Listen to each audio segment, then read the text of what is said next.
Well, the sun came up in Boone today, and everyone's still alive. We're all doing well. But again, great game in Conway this past weekend. A lot of credit to Coastal Carolina.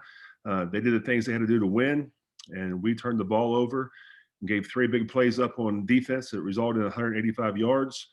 And our special teams, we kicked the ball out of bounds twice, so they get it down and score. But very proud of our team. I think we competed very well, and look forward to playing Troy this weekend. Okay, we'll take the first questions from David Ware, 24/7 Sports. Morning, Shawn. A couple of, I guess maybe before we get into the game, a housekeeping question about injuries. The only one I recall that really jumped off the page at me Saturday was Jalen Virgil leaving the game. Any early updates on Jalen? And then, you had some guys that were missing from that game. Is it too early in the week to kind of know where they stand? Right now, I think so. Jalen's day by day. We hopefully know something tomorrow. Marcus Williams Jr. did not travel. He had a sore ankle, didn't practice all week, and our policy is you have to practice to play. And Riker Casey, we hope to get him back as a sore hip. In as much as you care to share it, was Jalen's injury a re-aggravation of what had been bothering him earlier or something new? No, I think it's a new ankle injury. X-rays were negative. We're getting MRI today just to make sure, minimal swelling, and we hope to have him back on Saturday, but I'm just not sure. Okay. As far as going back and being able to watch the game film, in particular the second half offensively, what were you able to learn that you'll apply going forward? Well, we need to get healthy. You look back, I think Coastal figured out we didn't have our receivers weren't healthy, and they load the box, and we have to do a better job of finding ways to run the ball and spread the box out some.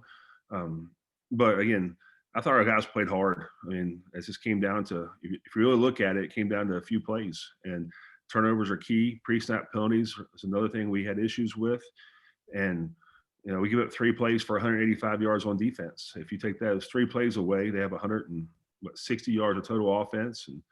And the special teams, we didn't win the special teams battle. So things we have to get corrected in a hurry because Troy's coming in with a good football team. Thanks, Shawn. Okay, we'll go next to Kenneth Reece, Watauga Online. Hey, Coach, that's one of the things I was going to mention too, those big plays that you give up. How do you not allow that to happen again this weekend? Well, if you look at our defense, that's our total thing on defense is to match the numbers and keep the ball in front of you. And those 3 plays didn't happen. And it wasn't there was one misfit on a long run. The long pass, the first play of the game for Coastal was a bang play. They make a play, and that's going to happen. And then, you look at the other touchdown they scored. We jump off sides, 3rd and 8. We jump off sides, and it's 3rd and 3 now. They got on scores. We tell our defense all the time that, if you have a defensive penalty of jumping off sides, that usually they're going to go down and score. And that's just how it worked out. But it doesn't take away how proud of our program. Hey, one more on for game day itself. I just noticed something here in the game notes that the guys have released. It says that this weekend's matchup is believed to be the latest kickoff time for a Saturday game, excuse me, at Kid Brewer. How do you keep your guys how will you keep your guys kind of in check all day long, waiting for an 8 o'clock kickoff and not let them get too hyped up before the game? We'll stay on our normal schedule. I mean, it really just bumps back a half hour of what we're going to do. We'll bring them over Saturday morning, have a nice breakfast with omelets and some bacon and sausage and eggs and biscuits and gravy, and then go back and watch a little college football and digest that food. And it's going to be a late kickoff, and that's how we like it. I mean, we're 8 o'clock. We're at home. Hopefully it's going to snow and bad weather and high wind, and that's, I think Troy will really enjoy that. I was just checking real quick. Mostly cloudy skies.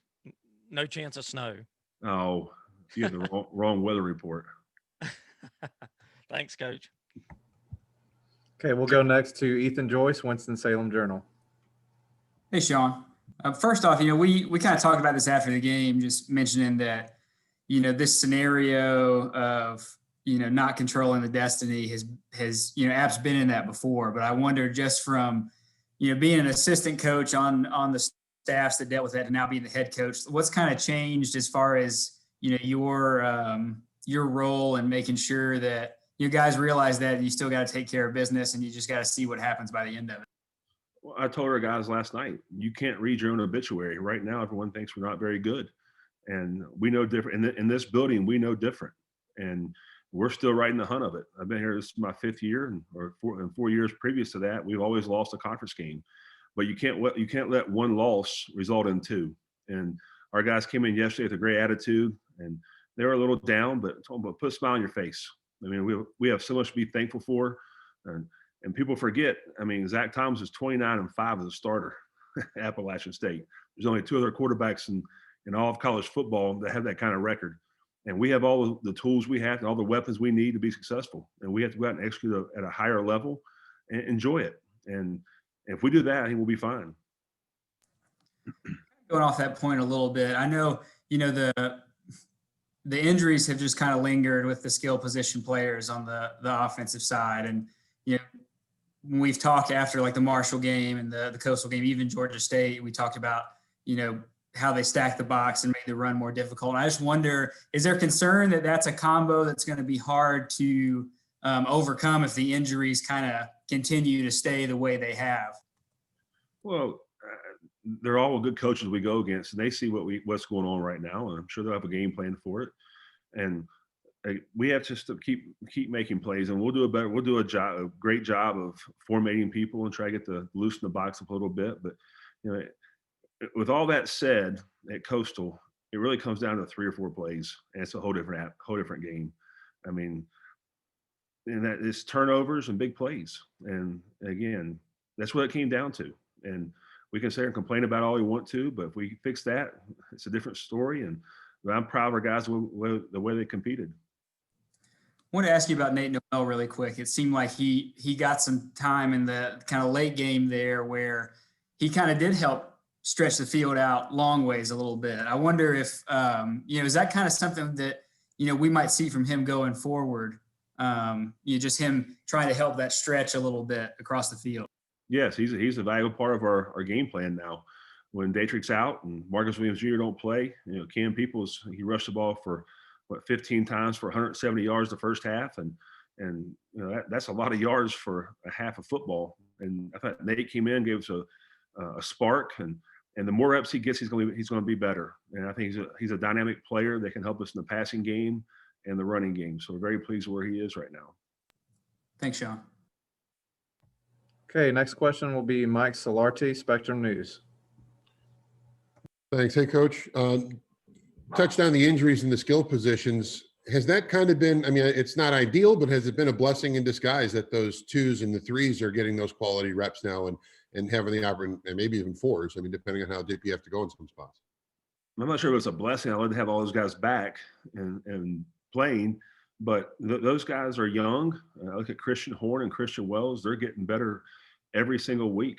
And that's what we have to do to be successful. And there's really no change in the past here. Guys have went down with injuries, and the next man's got to step up and be ready to play. And those guys will. I mean, the one with Christian Horn in the end zone, that was a tough throw and tough catch. And if he catches it, it's probably on ESPN. So again, they're getting better, and the future's bright. But again, we have a lot of football left in this season, and I think if we handle our business, then we'll be right in the hunt of this thing. And then looking ahead this week, Troy's at 500. I mean, 500 in the league, 500 all overall. Are they missing here and there, and their record could be better, or are they about where you think they should be? No, they've had some injuries. Chip Lindsey does a great job with that program down there. This past weekend was a little out of characteristic for those guys. Again, they were the head coach was out for that game, a few assistants, and 3 really good football players. And that's what we're dealing with COVID. And we'll find out more this week if we have everyone here. But I think he does a really good job. They're a very high power on offense, and they got really good skill players, and their defense is very solid. Thanks, Coach. Okay, next question will be from Jason Savage, WHKY. Coach, I want to talk about that offensive line and just how solid it's been, because it really doesn't matter who is running the football for you guys. Obviously, Peoples in that first half was just ridiculous. It was an amazing first half in particular. Talk to us a little bit about that offensive line and how they handle the rush. Well, it's a group that I'm very familiar with and very proud of. And we challenged those guys from the week previous with Georgia State, and they came out in the first half and really set the tempo, set the tone of the game. And we were going up and down the field in the running game and the passing game, and those guys play a lot of football. And I think it starts with Noah Hannon, who's been a 4-year starter and a 3-time conference champion, and Ryan Newsel and Bear Hunter, and we got Cooper Hodges back from IR on Saturday, and those guys play a lot of football, and they had a lot of pride in themselves to come out and show the nation that they're still a good O-line. And again, I'm proud of them. Thank you, Coach. Okay, do we have any more questions for Coach this morning? I'll chime in. Shawn, just the way Troy throws the ball, what kind of stands out about their scheme and what they do offensively? It's going to be a totally different scheme we faced this past weekend. I mean, they'll be 4 wide, empty. They have 5 receivers on the field, and they like to throw it around. And those 2 outside guys, they're 6'4", 205, 6'4", 225 that have a lot of length to them, and they can stretch the field. So we had to do a great job with our pass rush this week to make sure we get to the quarterback. You can't sit back there and relax and not feel any pressure. So we have to get to the quarterback and keep everything in front of us. If you could break down their defense a little bit about what jumps out on film to you when you see those guys. Number 2, their Mike linebacker. I think he's an all-conference player. He's a guy that we faced last year. I think he had 15 tackles against us last year. He looks like an SEC back, not very big, but can go sideline to sideline when he has to. He gets downhill and creates havoc. Okay, we'll finish off with Ethan Joyce, Winston-Salem Journal. Shawn, I'm just curious, do you talk to Zach at all about, I guess, some of the criticism that came his way after this game? Because you mentioned his record and how successful he's been at, but I wonder if there's a conversation about maybe the way this game was reacted to. Yeah, we talk. I mean, it's the head coach and the quarterback. You get all the praise and all the criticism, and that's the position we're in. And I reminded him that you're 29-5 or whatever your record may be as the starting quarterback here, and how soon people forget that. And I'm very proud of Zach, the way he's handled himself this year. His numbers don't show exactly how well he's played. And hey, listen, if you win next week, then everybody's going to love you again. And that's just the profession we're in. No different than the head coach. Weeks previous, hey, it was great. You lose, you're not that good anymore. So that's just how it is. Again, I'm proud of him. I'm glad he's our quarterback. And again, I think he's 3rd in the country with wins as a starter. And I'll go to battle with him any day of the week.